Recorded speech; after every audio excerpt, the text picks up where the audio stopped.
Bat family, I wasn't going to do this video, but today, ever since all of those Batman images came out, and by the way, check out my breakdown video of that yesterday in case you missed it. Today, there's a whole bunch more. A lot of you enjoyed that update video yesterday. There was very positive, responses in the comments, just appreciating the general update. And as you saw from the intro of this video, or even what you're seeing on screen right now, we have some sharper images from dedicated fans of the Batman community. So big shout out to those guys. They will be appearing on screen. But first, I want to appreciate the frickin' Bat bathrobe. We have got it confirmed here on BobaTalks that what you're seeing right now, this very video that is playing on the screen before your very eyes, is the exact piece of coat or bathrobe, it's up to you, to me it looks like a bathrobe, that Andy Serkis's Alfred, this is confirmed here first, that he puts on Bruce as soon as he gets off the Bat bike when he enters the Batcave. I mean, this is only Batman Year 2, so Andy Serkis's Alfred, like, he doesn't even wait for Bruce to take his bat armor off or anything like that before he puts on the robe. Since we're very early in Batman's career, he's quite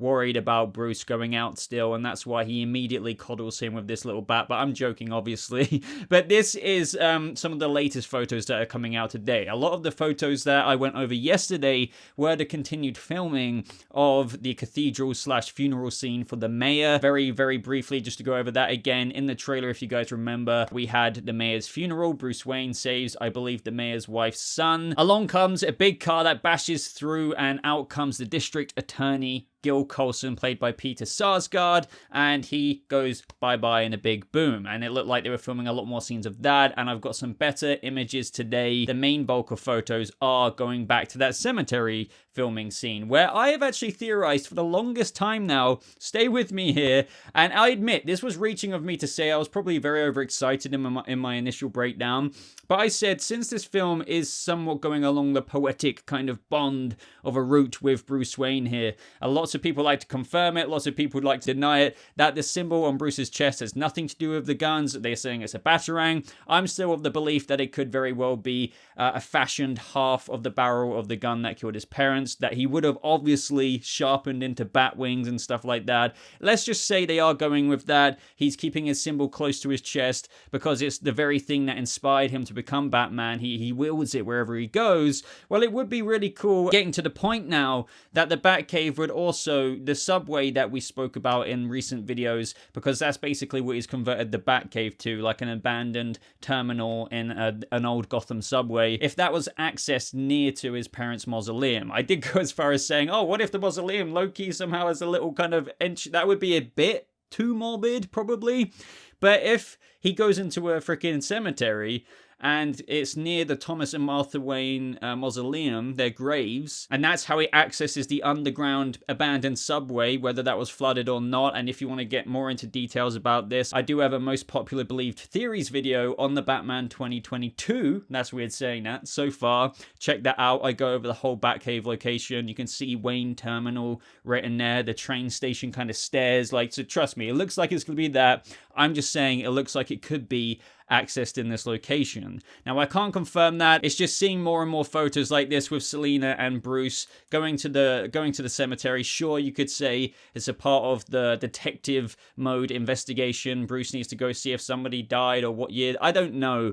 But in my opinion, it would be cool if they keep revisiting this location and filming, because that is where the motorcycles or the Bat bike or the Batmobile has to go to reach, obviously, the Batcave. But yeah, it's not so obvious because this could just be any part in filming. And you may recognize this as well. This filming location in Liverpool was actually that very kind of funny, well, it wasn't really funny because the guy could have really hurt himself. And I think this is the same stunt double for Batman. And obviously we've got another stunt double for Catwoman there. When he fell off the bike, do you remember when it was raining and like he was coming to a break and then it fishtailed at the back and then like he like almost smacked his knee into the ground? I feel that. I have literally got a torn ACL in my knee. They've gone back there. Filming is resumed now. It kind of makes sense that they still had a few pieces to pick up from where they left off. I still like to think that this could low-key be like near to where they have the Batcave planned. In this video that you're seeing on screen right now, it does look like this kind of grove would be really cool to make an entrance into the Batcave, albeit a bit too obvious maybe for some fans to get on board with.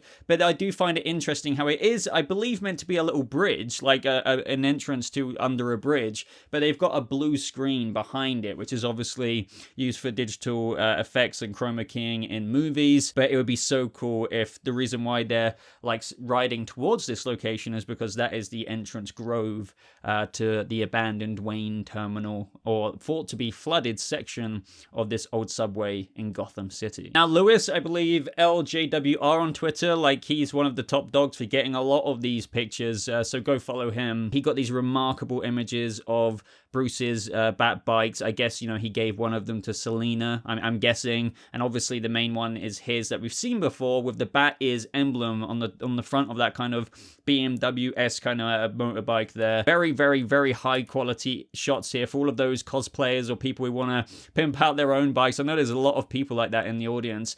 Hopefully these photos give you a little bit more of an angle, even albeit they're stunt suits and stunt cows and stuff like that. Here, I believe we're getting much better shots at the armor than we probably ever have before. Even though we have had some high quality images, as I'm scrolling through these, you can really get the innards and outwards of like the bike and the pieces and just everything that slaps into it to make it one of the first renditions or iterations of the Bat Cycle or the Bat Bike, whatever you want to freaking call it. I also really appreciate this kind of whole 360 view of the bat armor minus the cape. I know we've kind of seen this before, but here you really get to tell what Bruce's suit is made up of. And this is practically everything that we've seen before. Like, this isn't just, oh, it doesn't look like this from the back because it's the stunt version of the suit. This is the suit. You get to see all of the intricate padding he has on his biceps and triceps area. You can see how it all connects. It's really cool. The kind of military grade issue kind of cargo-y-esque kind of pants there that go into his boots. It's all very what we've been speaking about. Year 2,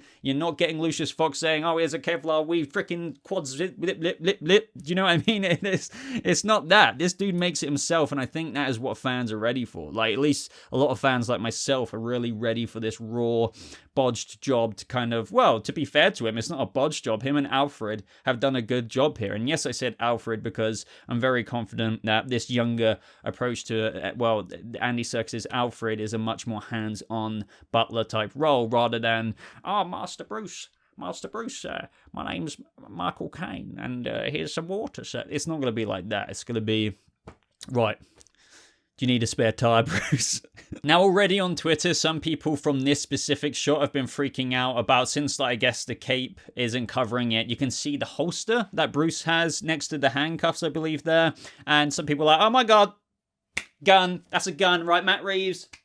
I'm out. What is this? No, guys, this is the grapple hook that he uses to grapple up through the precinct in the trailer as the cops are like freaking firing at him. You get the idea. I'm telling you, Matt Reeves isn't going to let this Batman be a murderer like Zack Snyder did. But like, hey, no shade to Zack Snyder. I do appreciate all those takes. I'm not getting into that. But you know what I mean.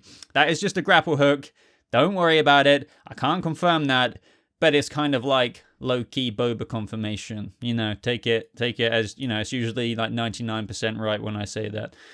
Maybe I'm being a bit too full of myself there. Next up in the list is that some fans are saying that this is Selina Kyle's car. Now, I would have thought, like, not only is there obviously Bruce Wayne's Corvette that you're seeing on screen right now, amazing video captured here of this, of Bruce Wayne's car. There was also a Rolls Royce, I believe. I would like to think that maybe Falcone or maybe Penguin arrived in that, or maybe all together, since there could be a relationship between them both in this film, from what I'm gauging here. So, to say this is Selina's car, I would have thought, with the fact that they might be doing the father-daughter thing quite openly with them going down the steps with each other, you've probably heard about this all by now, that she would have arrived in the Rolls Royce or something. But maybe this very well could be. A lot of people are saying because of the long Halloween vibes and how Catwoman in that had the purpley-esque kind of suit, and you get my drift, that maybe they're giving her a purple Maserati here or something like that. But at the same time, can't confirm that, but it would be pretty cool if she arrived in her own badass purple-esque car. But let's move back onto the Riddler goons, or the Riddler gang, because we have this particular scene filmed right here, and it is of Bruce Wayne arriving to the funeral. And this is where I mentioned yesterday how he gets out the car. The press there, Gotham press, are just like, Mr. Wayne, Mr. Wayne. Here you can interestingly see all of these Riddler goons.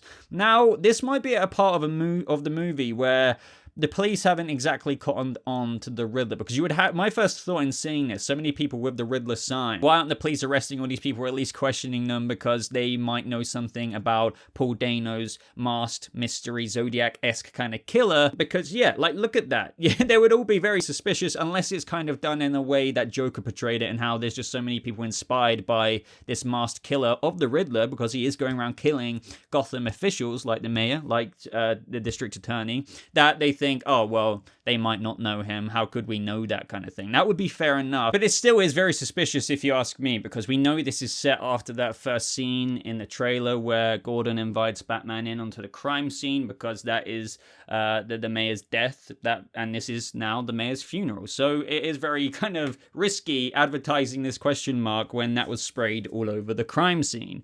But it is very interesting to look at, because he obviously has got followers to some capacity here. There is quite a few of them, and one very interesting thing is, and this may be how the Riddler could get away, just like how Joker got away in the Joker movie. Remember how in the first teaser trailer for the Batman, Riddler was wearing a very kind of green, trenchy coat kind of thing. And obviously, he had a very Zodiac killer kind of face bag mask kind of thing with his glasses shining through. Ignore all that, but the coat. All of these Riddler goons are wearing very similar coats to where Paul Dano's Edward Nashton could easily blend in if ever kind of needed or prompted to, because he might nearly be, I don't know, suspected by a certain police officer or even the Batman himself. But another thing is, they're just wearing the question mark. That is literally, I mean, we all know that's basically the Riddler's trademark anyway, but I do like how it is, like, I would say, the official emblem for the movie, or if there's a merch kind of thing coming out, it would be that question mark with, like, the little kind of marks next to it that you're seeing on screen right now. And as I mentioned in yesterday's video, that is reminiscent of the Zodiac killer, because he had a little cross kind of hair, a little circle in the middle, a little cross, and this is like the same thing but a little question mark. So it's a similar design, similar inspirations there, and I really do dig that. You see certain goon members holding up little kind of shields of the question mark, another signpost saying our day of judgment. There's even another signpost saying who else dies for Gotham's lies, and then lies, lies, lies. So there is quite a big movement here, and I know I keep comparing it to Joker, but there is a very similar theme going on here. Now, the Riddler is obviously a psychopath. This isn't the best way to go about doing things. I know corruption in Gotham must be insanely hard to overcome in a legal kind of sense, so this is why he's taking it into his own hands and killing people, sending messages, but that will inspire people who aren't as psychopathic as the Riddler, but citizens of Gotham who feel the exact same way he does, so they're just going to rally in protest. Kind of a similar thing to how all the clowns in Joker aren't necessarily murderers like Arthur Fleck became to be, but they still cause massive riots and stuff like that. Similar motivations from a lot of people, the downtrodden in Gotham, especially from those who benefit, like maybe even the commissioner, who I think Pete Savage may very well be corrupt. Obviously the DA, the mayor, you get my drift. But everyone, that is the rambling I'm going to get through today of today's set updates. I will be doing more of these when more tangible stuff does come out. I felt like today there was more than enough scraps and upgraded scraps from yesterday to speak about and just showcase to you guys, share about it, discuss it in general. So I'd love to know your thoughts down in the comments below about everything I discussed. What was your favorite photo? What are your thoughts in general? But thank you so much for watching. I would really appreciate a like if you did enjoy watching it, and just support the channel for all the coverage that I'm doing. And other than that, subscribe to never miss out on a really important update. I will leave some other Batman videos that I think you'll really enjoy linked down in the description that you may have missed, such as my most popular believed theories about the Batman, where I compile like all of the really believable, proper believable theories, and maybe one or two you might not have heard of. But I'm going to end the video, so thank you once again so much for watching. Hope you all have a lovely rest of your day, and I'll see you, Bat Family, in the next Batman video, which may be soon, judging by all this filming. Take care.